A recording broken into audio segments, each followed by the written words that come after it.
మాట ఇస్తున్న మిత్రులారా, అందుకే మిత్రులారా, మీ బిడ్డ ఇయ్యాల తెలంగాణ ముఖ్యమంత్రిగా ఉన్నాడు. మనం ఏదన్నా చిన్నదో పెద్దదో ఎమరుపాటుగా ఉన్నా కునుకు తీసినట్టు కళ్ళు మూసుకుంటే కుట్రలు ఉన్నాయి, కత్తులు తీసుకొని బయలుదేరిండ్రు. ఇవాళ ముందలనే యుద్ధం కాదు, వెనకాల కూడా యుద్ధం చేయాల్సిన పరిస్థితి వచ్చింది.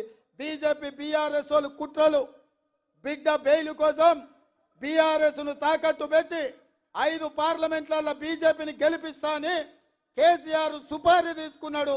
నరేంద్ర మోడీకి లొంగిపోయిండు.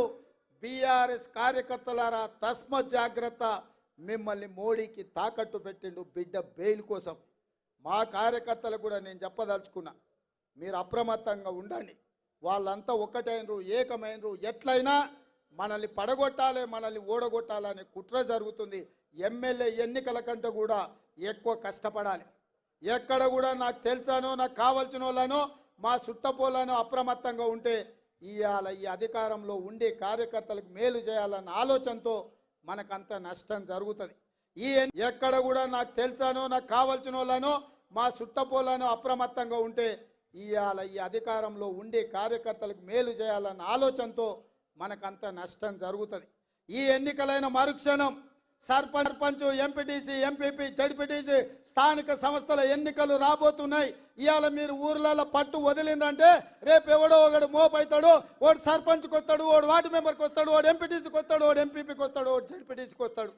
రేపు మీ ఎన్నికలలో కూడా మీకు తలకాయ నొప్పి అవుతుంది. ఎన్నికల ఖర్చు తడిసి మోపెడవుతుంది. ఎంపీ ఎన్నికలైన ఎంబడే 2 నెలలు తిరగకముందే మీ స్థానిక సంస్థల ఎన్నికలు పెట్టే బాధ్యత నాది, మిమ్మల్ని గెలిపించే బాధ్యత నాది.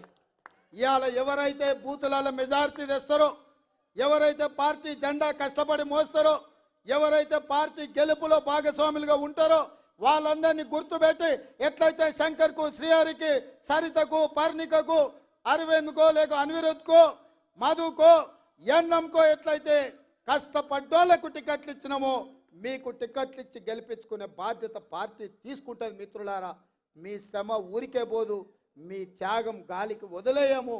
మీ త్యాగాన్ని గుర్తుపెట్టుకుంటాం, మీకు అవకాశాలు కల్పిస్తాం. రేపు జరగబోయే ఎన్నికలలో ఇవాళ గ్రామాలలో ఇందిరమ్మ కమిటీలు వేయాలనుకున్నాం. ఇల్లు ఇచ్చినా, పెన్షన్ ఇచ్చినా, గ్యాస్ సిలిండర్ ఇచ్చినా, రాజీవ్ ఆరోగ్యశ్రీ కార్డు ఇచ్చినా, రేషన్ కార్డు ఇచ్చినా, ఏది ఇచ్చినా ఇందిరమ్మ కమిటీలను నియమించి ఆ కమిటీల ద్వారా గ్రామాలలో మీ చేతనే పేదవాళ్లకు పంచిపించి పేదల్ని ఆదుకునే బాధ్యత మీ చేతిలో పెడతాం. ఇవన్నీ చెయ్యాలి అని అంటే పాలమూరులో ఇటు పాలమూరు అటు నాగర్ కర్నూలు పార్లమెంట్ అత్యధిక మెజార్టీ గెలవాలి.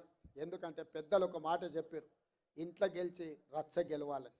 ఇవాళ నా ఇంట్లో నా పాలమూరులో ఏదైనా నాటింది మీరు, దీన్ని పెంచింది మీరు, దీనికి నీళ్లు పోసింది మీరు.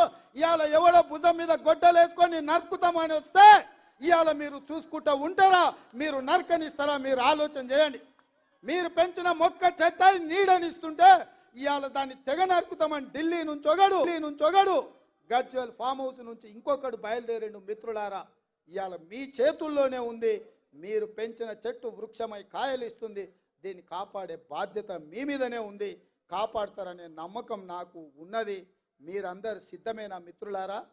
సిద్ధమేనా? సిద్ధమేనా? సిద్ధమేనా? సిద్ధమేనా? సిద్ధమేనా? సిద్ధం అన్నోళ్ళందరూ చేయి పైకెత్తుర్రి. జై కాంగ్రెస్.